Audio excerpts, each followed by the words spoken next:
Okay, I want to thank the organizers to have invited me to this beautiful location and also asked me to discuss this very interesting paper, even if I have to say, I don't know exactly why I'm discussing this paper because I'm no expert of interest rates or categorical thinking. I thought maybe it was a consolation prize because they rejected my own paper, but maybe it's actually a consolation punishment rather than consolation prize, so that I don't submit any paper anymore. Anyway, let me try to, so I think Chen did a very good presentation, but at the end of the day, this paper, what it's trying to do is trying to identify a mistake in not only professional forecaster, but also household alike. This is a mistake about the expectation of future interest rates. And it argues that the source of this mistake is categorical thinking. It shows that this mistake affects behavior, but not prices. And it argues that it's very important for the monetary policy. So what I struggle, and maybe because I'm outside of this literature, is in which category I should put this paper, okay? So is the category, is this a test of categorical thinking? Or should I think about this as a paper about the bond market and about the frictions and how people get expectation around in the bond market? Or is this a paper about how to rethink monetary policy, and particularly the forward guidance in light of some friction in the bond market? So my initial intuition is that this is a test of categorical thinking, but if you take this, is this the most obvious place where you want to test categorical thinking? And my answer is no, because it's not the easier place to identify.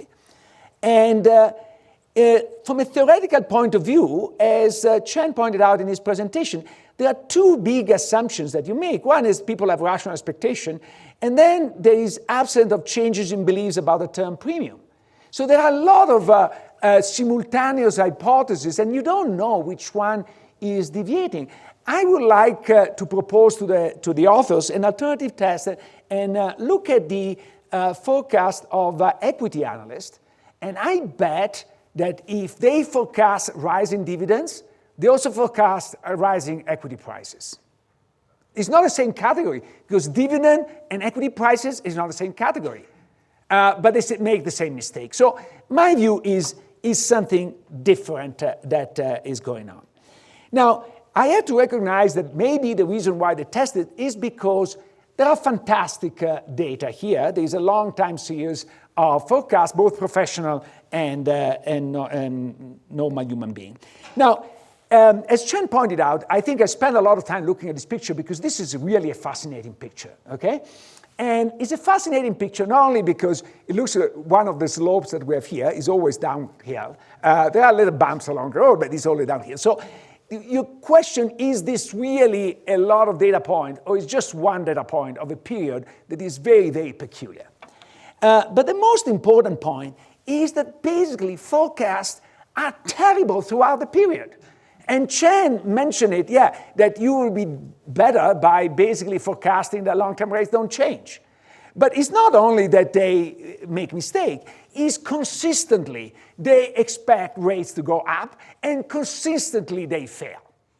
They fail in the short term, they fail in the long term, and it's true that they also are correlated, but the fact that they fail is very well recognized. This is from a report from the economic advisor of the president in 2015, and they point out that basically there is this puzzle that people make consistent mistake in prediction. And basically, there are these three facts that they make consistent mistakes in the long rate, they make consistent mistakes in the short rate, and there is a correlation between the two mistakes. Now, arguing that this is a proof of categorical thinking seems to me a bit heroic.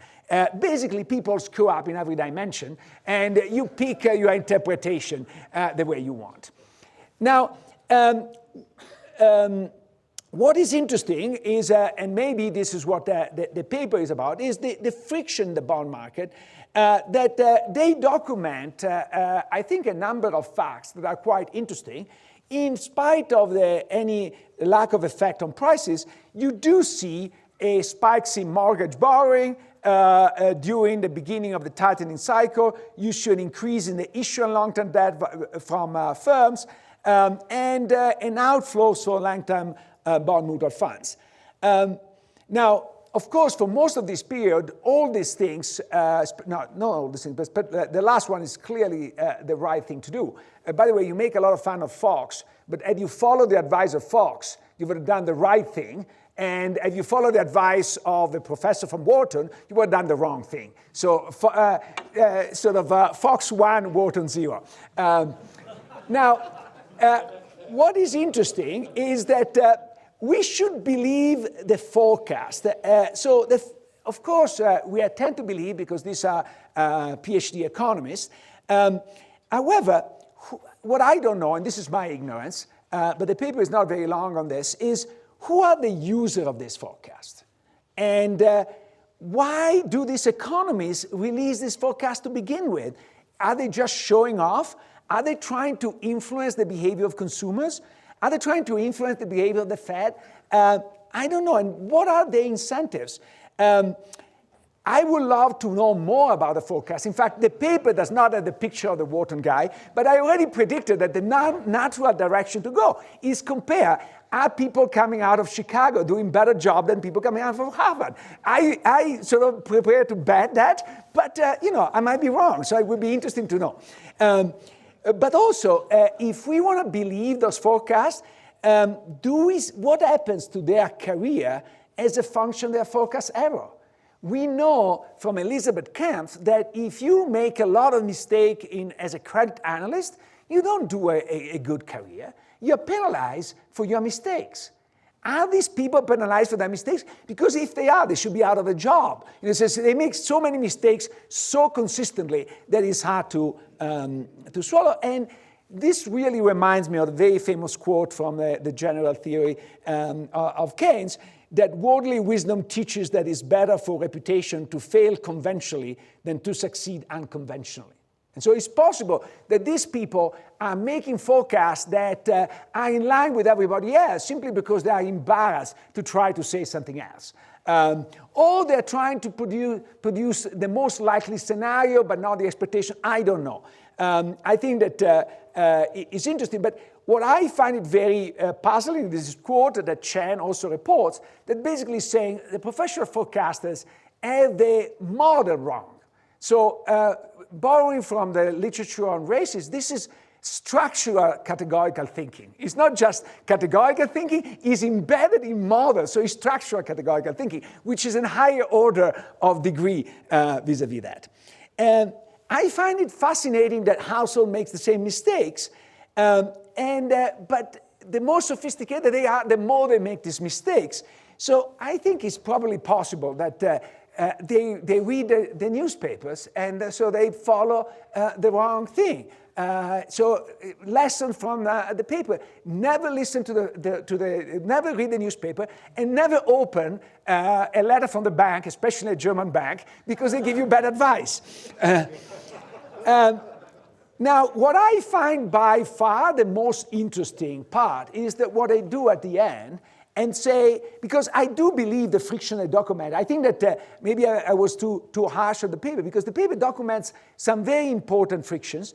And I think that the implication for monetary policy seems to be very interesting. And I was thinking, again, it's not an area I know a lot about, but most monetary policy is not based on behavioral assumptions. And maybe it should, because at the end of the day, you're interested not in getting the most logically consistent model, you get into achieving the goals that allegedly Congress has given to you. And so in this particular case, the fact that the paper offers an explanation for this forward guidance puzzle, the fact that when the central bank signals about future rates, they don't have such a strong effect.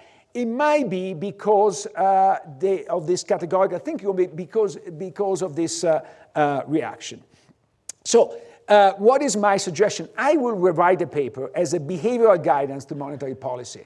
I think there is a desperate need for that. The behavioral aspects are not really part of the Fed framework today. This paper shows that people do make systematic mistakes, and policymakers should take those into account in designing their policy. Thank you.